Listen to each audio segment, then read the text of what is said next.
The lady that was walking him through the parade, he drug her down the street, come around me, and got up underneath Abby and pushed her back until she came to. Dog people, welcome back to Rescued by a Dog, the podcast about dogs that have actually saved their owners' lives.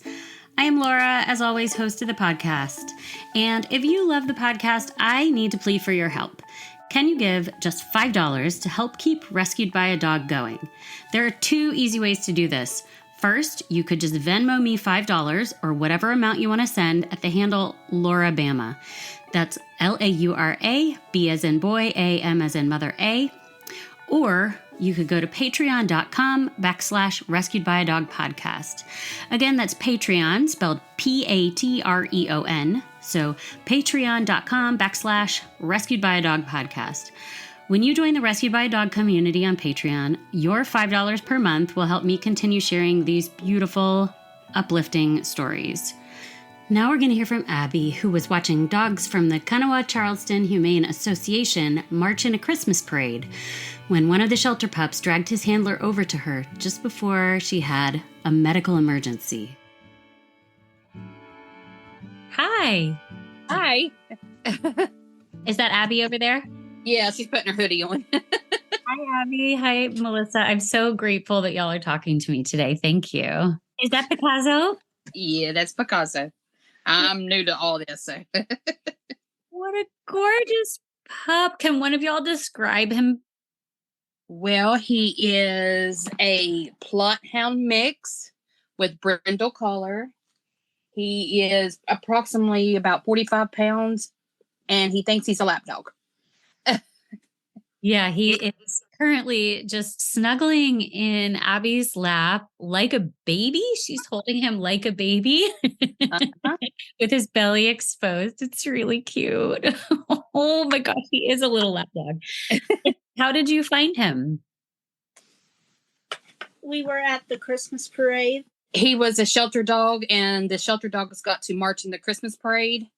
And she came home from school that day and decided, hey, Mom, can we go to the Christmas parade? And her twin sister and I kind of looked at each other like, you want to go to a parade? I have POTS. Posterior orthostatic tachycardia syndrome. It's related to the reducing of blood volume. It occurs when you stand up. Of course, Abby she could be sitting and fall forward. Her heart rate, she has what they call an athlete's heart. So her heart rate actually never goes up. And normally with POTS, your heart rate goes up, your blood pressure goes up and all that. But she can run with Picasso outside and her heart rate never goes above 50. And, that has them worried. But her POTS syndrome is affecting her mitral valve. And, somewhere down the line, that's going to require some attention. But she feels lightheadedness. She faints often. Brain fog. I mean, she can get so confused so easy. Headaches, blurry vision. Sometimes it'll make her nauseous. It just depending on what's going on that day. Abby decided that she wanted to go to the parade. So her twin sister and I kind of looked at each other. It's like, you really want to go out in public? And she's like, yeah, come on, let's go. And we'll go get some dinner and go to the parade. So we did went to dinner, looked around the mall a little bit, went to sat on Santa's lap, went outside to watch the parade. So when the shelter dogs come walking, I turn around to look at Abby and her eyes were closed and she was falling forward onto the pavement. We were sitting on the curb, of course, but she was falling forward and I had my arms full of our leftover dinner and some items that they bought and our photos with Santa. And I seen out of the corner of my eye this dog coming at us. So I've got my hands full and I'm recording the parade and this dog's coming at us. So I thought, oh my God, this dog's going to bite us. I initially threw up my foot thinking he was coming at us, but he come around me, drug the handler, the lady that was walking him through the parade. He drug her down the street, come around me and got up underneath Abby and pushed her back until she came to. I guess with, his cold nose on her, she noticed, she kind of started coming around and she started petting him. Yeah, it calmed me down from an anxiety attack that was also going on. After the handler finally got him to get away from her, and they, I was like, what's the dog's name? And they're like, Picasso, come see him at the shelter. And they kind of just went on their way. Well, we sat there for a few minutes, and my older daughter, Ariel, decided, Mom, Abby's not looking very good, so let me take her in the mall. Gabby, which is Abby's twin, we sat there for a little bit, and we decided, okay, let's take Abby home. And we got through halfway through the mall, and she collapsed again. So we got her in the car, got her home. And when she has a really bad POTS episode, her muscles are weak the next day. So we have a chronic health form that she doesn't have to go to school the next day. And I had to pick up some gifts at a nearby flea market. And when you pass to go to the flea market, we just happened to pass the animal shelter. So I told her, I was like, that's where that dog is at. And she's like, can we go see him? And I'm like, of course. With COVID going on, you couldn't go in. So we're standing on the parking lot, and some guy's like, can I help you? And I'm like, yeah, we're here to see a dog that we saw at the Christmas parade. And they said, which animal? I said, we're looking for Picasso. He helped my daughter last night. And that was all it took. The guy's like, hey guys, it's the little girl from the parade last night. It's the little girl from the parade. And before I knew it, all these people were coming out. They were taking photos. They brought the dog out. And when he seen Abigail, he remembered her. I mean, he came straight for her. She was standing up, and he stood up on his hind legs and put his arms around her neck and put his head on the shoulder. We have photos. His head is on her shoulder, like he was hugging her, or embracing her in a hug.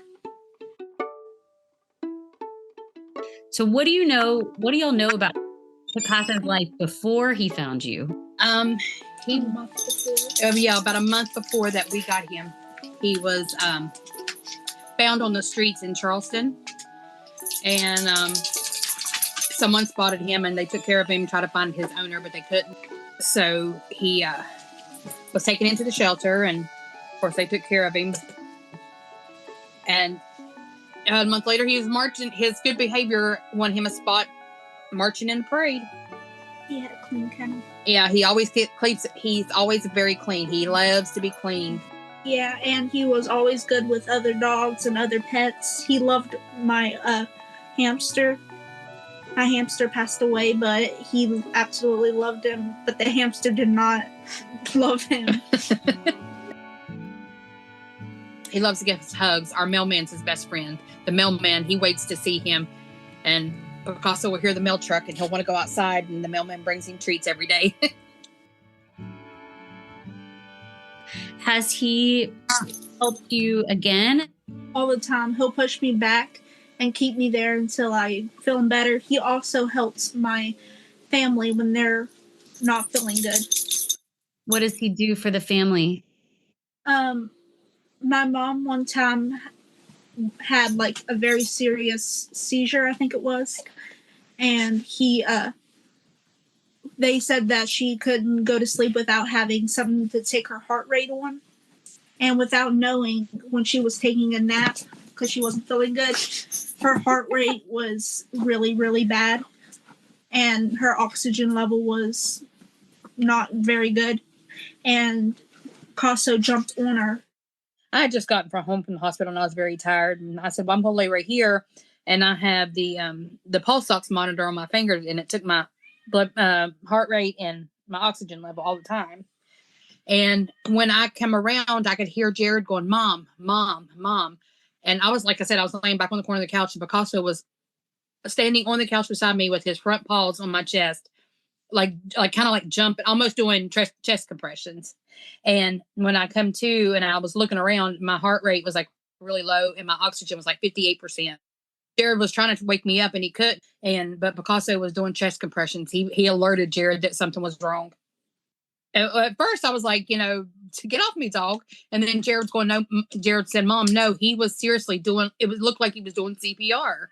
And that's when I noticed, I checked the meter on my finger, and I was looking at everything, and I called the doctor, told him what was going on, and I had to go back in for some more tests. But a couple of weeks ago, well, it's been about a month now. For some reason, he would always come to my bedroom door and knock. And he generally don't do that. He likes staying with my son or with Abby. But he would come to my door and he would whine and he would knock. And I'm like, what do you want? What do you want? Well, then, and I noticed about a week after that, I was getting ill. You know, my throat started hurting. Eventually I realized that I come down with COVID. But he sensed it and he wanted to stay at my door. He'd lay in the floor at my door. He would not leave my door. So I quarantined, but Picasso never left my door. I mean, when my husband would come to check on me, he had to step over the dog because the dog would not move. He'll like lay down on me and just lay down with me. Sometimes he does a silly thing where he gets on his back and he can't get up like he's a turtle.